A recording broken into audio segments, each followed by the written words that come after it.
E nós? Eu vou dizer uma coisa. Primeiro eu vou mostrar a imagem.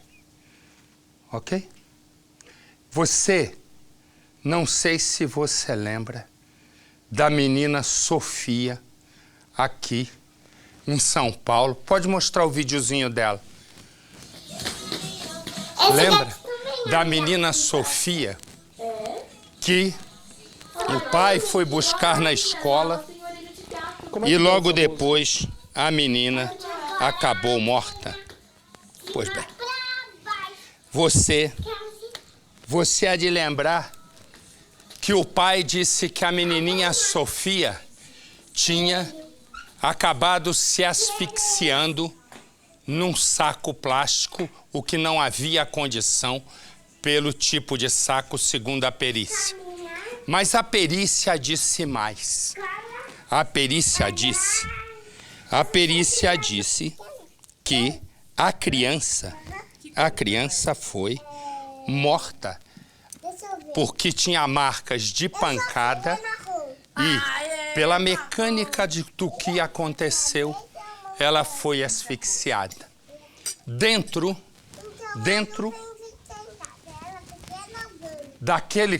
daquela casa, dentro da casa só estavam dois. Ela e o pai, Ricardo. Ele foi preso ainda no velório. Ele tentou ser solto para responder em liberdade no Tribunal de Justiça aqui de São Paulo, na segunda instância. Os desembargadores disseram não. Foi para o Superior Tribunal de Justiça. Os ministros disseram não.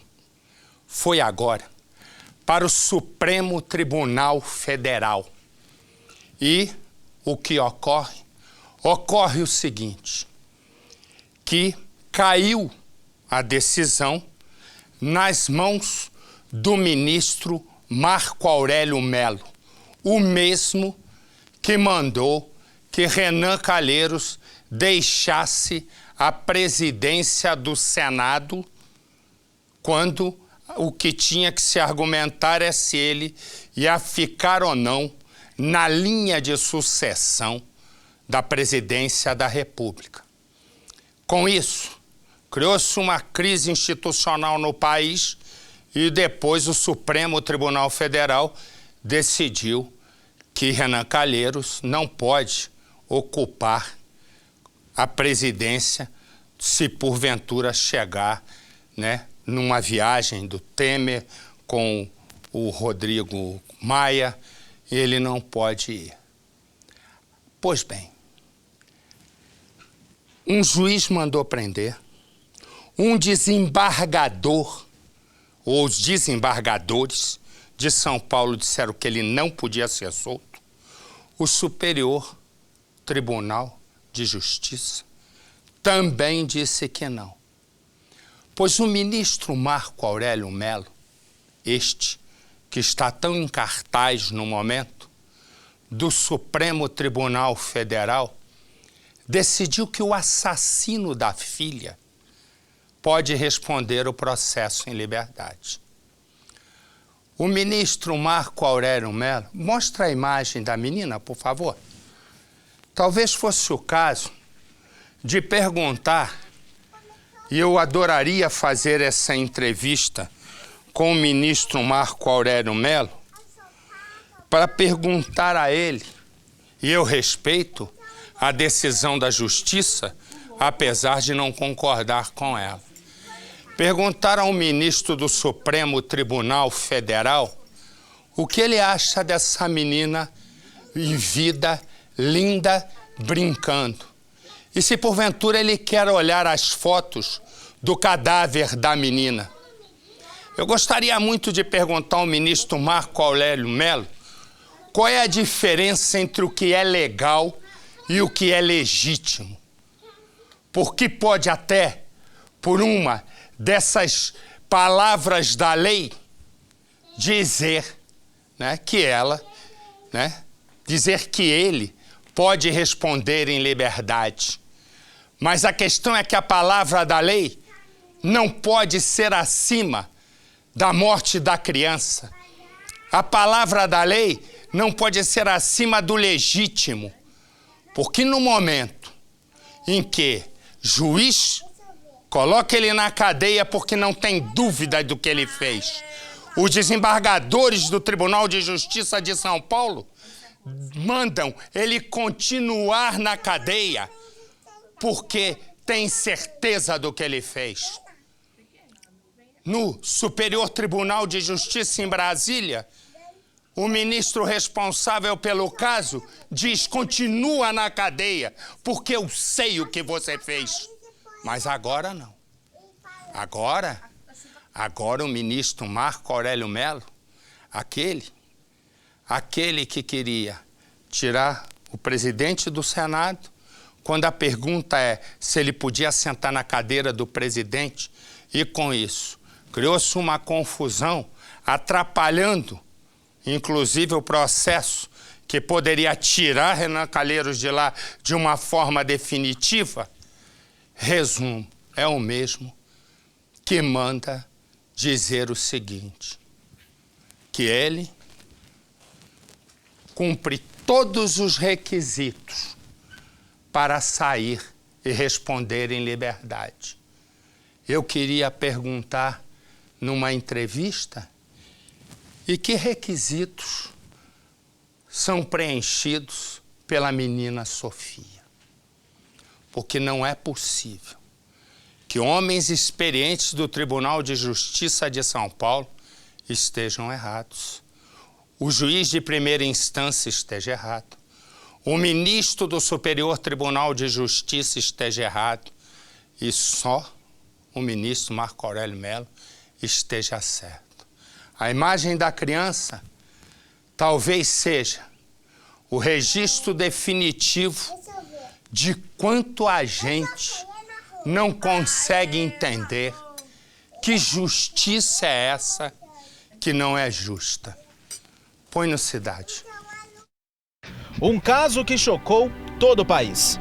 A história da pequena Sofia, de 4 anos, que teve a vida tirada de forma cruel. Um caso com uma série de contradições. As investigações apontam para uma pessoa. O responsável pela morte de Sofia seria o pai dela, Ricardo Najar. Depois de vários meses na prisão, a defesa de Ricardo resolveu uma última apelação. Recorreu ao STF. E, recentemente, há menos de uma semana, o ministro do Supremo, Marco Aurélio, resolveu dar a liberdade para Ricardo. Na decisão, ele disse que a manutenção da prisão de Ricardo significaria uma antecipação de pena e que não estavam nos critérios apresentados pelo Ministério Público Estadual descritos necessidades de manter essa prisão. Justamente por isso, ele não poderia autorizar a manutenção da permanência de Ricardo na cadeia. A antecipação de pena feriria os critérios da Constituição e também do processo de constituição da Justiça. E justamente por isso, ele resolveu liberar o Ricardo. Disse que essa antecipação de pena não pode acontecer e que ele, principalmente, não ofereceria nenhum tipo de risco à investigação e também aos outros envolvidos no processo como testemunhas. A liberdade de Ricardo já havia sido negada pelo Tribunal de Justiça de São Paulo e pelo Superior Tribunal de Justiça. Solicitações em vão. Os desembargadores e ministros consideraram que havia prova suficiente para manter o pai de Sofia na cadeia, mas o ministro da Suprema Corte entendeu o contrário, de que o Ministério Público teria solicitado a prisão por deduções de possíveis destruições de provas e intimidação de testemunha, sem considerar o princípio da inocência. Ricardo já está em liberdade. O advogado dele disse que não vai gravar entrevista e não vai comentar o assunto, pelo menos por enquanto, para evitar novas suposições e novas contradições no caso que, segundo o delegado, segundo as investigações, já está recheado delas. Nós também tentamos contato com a família da mãe de Sofia. Eles disseram que estão muito abalados e, principalmente, indignados com a soltura de Ricardo. mantém a posição de não comentar o assunto junto à imprensa, mas reafirmaram que estão acompanhando todos os detalhes e que não vão deixar a morte de Sofia passar em branco, que o responsável por ela deve pagar e acreditam que este seja Ricardo. Ricardo Najjar foi preso temporariamente a pedido dos delegados responsáveis pelo caso e do Ministério Público de São Paulo. O prazo que era determinado acabou se prolongando pela justificativa de que Ricardo estaria prejudicando a investigação. À época do crime, ele tinha 23 anos e namorava uma mulher.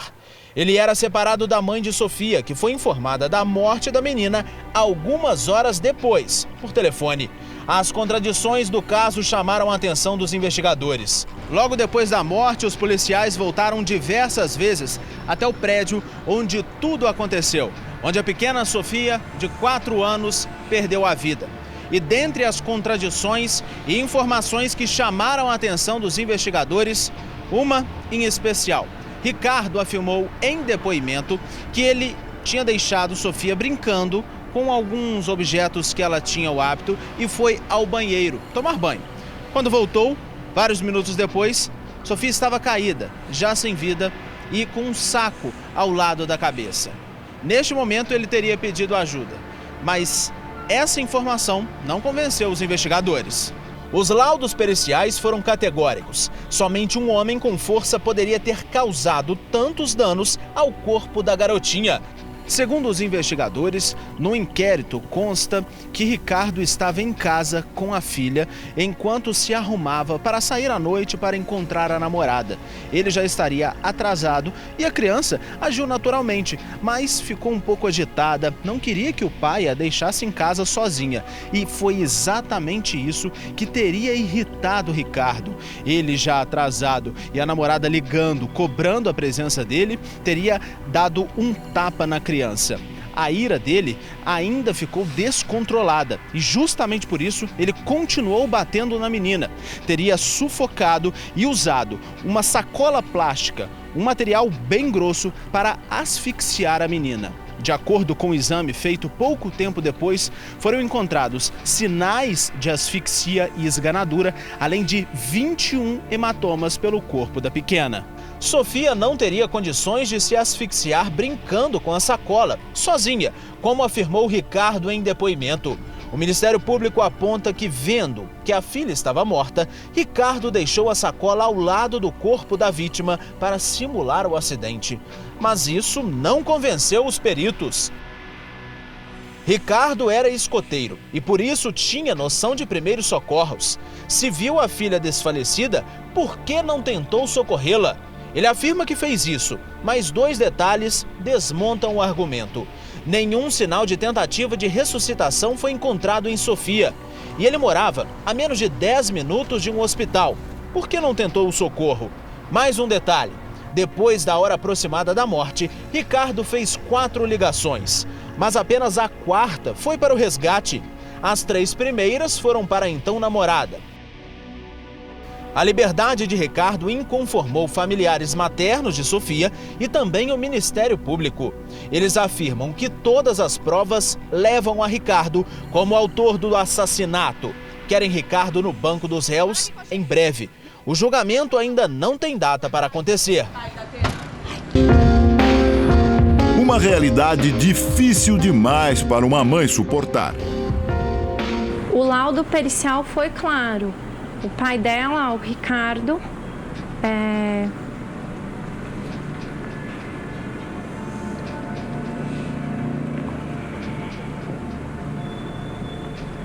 ele assassinou ela.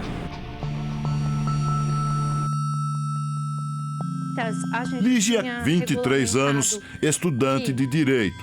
Ela era mãe da menina Sofia, de 4 anos, encontrada morta na casa do pai em São Paulo.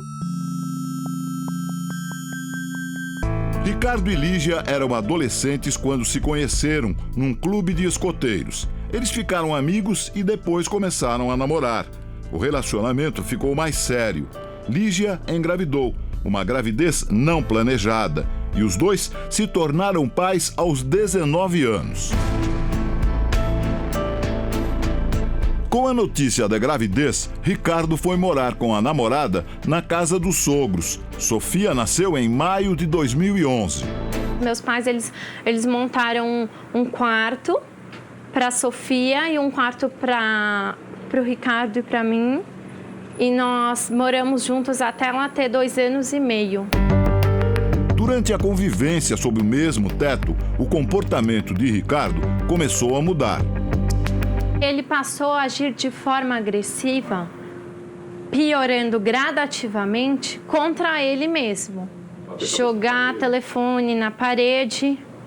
Bater a cabeça. Já cheguei a ver esse episódio. Dar soco na parede, rasgar a camiseta. Apesar de não achar que Ricardo oferecia risco para ela ou para Sofia, Lígia decidiu se afastar. O casal terminou a relação no final de 2013. A partir daí, a menina continuou a morar com a mãe e os avós maternos e a cada 15 dias passava os fins de semana com o pai. Lígia lembra que sempre que a filha voltava da casa de Ricardo, ela conversava com a menina para saber se tinha acontecido algo de errado durante a visita. Eu perguntava muito para ela, eu prestava muito atenção nela para ver se tinha algum sinal e não tinha. Fala, o Gangnam Style. Segundo Lígia, Sofia era uma criança muito tranquila e fácil de lidar. Todas as pessoas que conhecem ela sabem que ela era muito viva, muito doce. Ela gostava de cantar, de dançar. Ela era muito carinhosa. Com o passar do tempo, a relação entre Lígia e Ricardo ficou ainda mais abalada. Segundo Lígia, Ricardo nunca pagou pensão para a filha. Eles decidiram, então, fazer um acordo extrajudicial, mas Ricardo não teria comparecido à reunião marcada para a assinatura do documento. Um dia antes da morte da menina, eles trocaram mensagens por celular. Ricardo queria buscar Sofia na escola no dia seguinte. Lígia autorizou, com a condição de que ele cumprisse o que já estava acertado e fizesse um depósito em dinheiro na conta dela. Ele não compareceu e ele não deu retorno, não retornou as ligações da advogada. Diz que iria cumprir com essas pendências e no dia seguinte, sem cumprir, foi sem autorização buscar a Sofia na escola e me entregou um cadáver. Como Ricardo não cumpriu o que estava combinado, Lígia conta que naquele dia foi buscar Sofia na escola normalmente. Ao chegar lá, pouco antes das 5 horas da tarde, ela foi informada pelo segurança que Ricardo tinha ido buscar a filha 10 minutos antes. Eles foram embora a pé, como mostram imagens das câmeras de segurança. Buscar a Sofia aqui. Lígia, então, ligou para Ricardo. Eu liguei para ele. Eu perguntei, onde está a Sofia? Ele falou, estamos chegando na minha casa, que era a 700 metros da escola. Mesmo sem gostar da atitude do ex-namorado, ela concordou em deixar Sofia ficar mais um pouco com o pai. Os dois estavam sozinhos. Ricardo tinha um encontro marcado num restaurante com a nova namorada. Estava se arrumando quando, segundo ele, houve o acidente. Estamos com a emergência? Bom dia, boa noite. Boa noite. Eu acho que minha filha morreu. Seu Ricardo, me diga exatamente o que aconteceu. Eu fui tomar um banho, ela ficou no quarto, a hora que eu voltei ela estava no chão, com um saco na cabeça. Depois de acionar o serviço de emergência, Ricardo ligou para a Lígia. Quando ela chegou, os socorristas ainda estavam na casa. Quando eu vi o corpo dela e a médica do SAMU me sentou no sofá da sala da casa deles e disse que estava declarado óbito, eu entrei em estado de choque. Eu fiquei mais de 1 hora dizendo, meu amor, minha filha, minha vida. Para a polícia, Ricardo contou o que aconteceu. Fui rápido até ela, balancei ela, peguei ela assim e coloquei na cama. Tá. Você tirou o saco da cabeça? Não, ainda não tinha tirado o saco. Coloquei ela em cima da cama.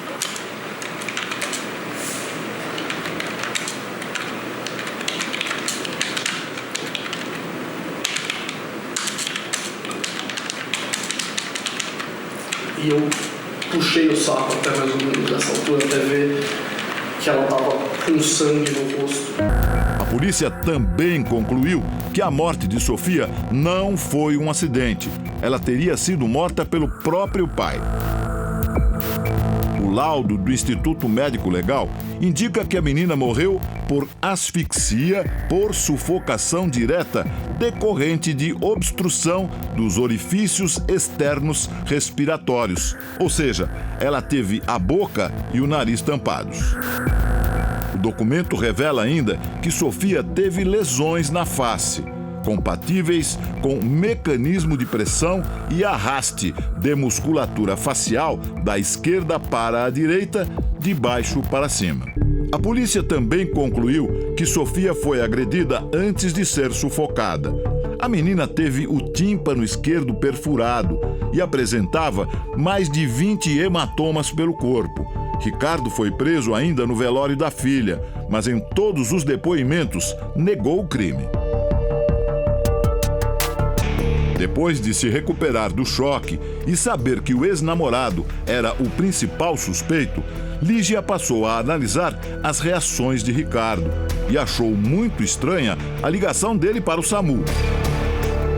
Ele já inicia a conversa dizendo bom dia, boa noite.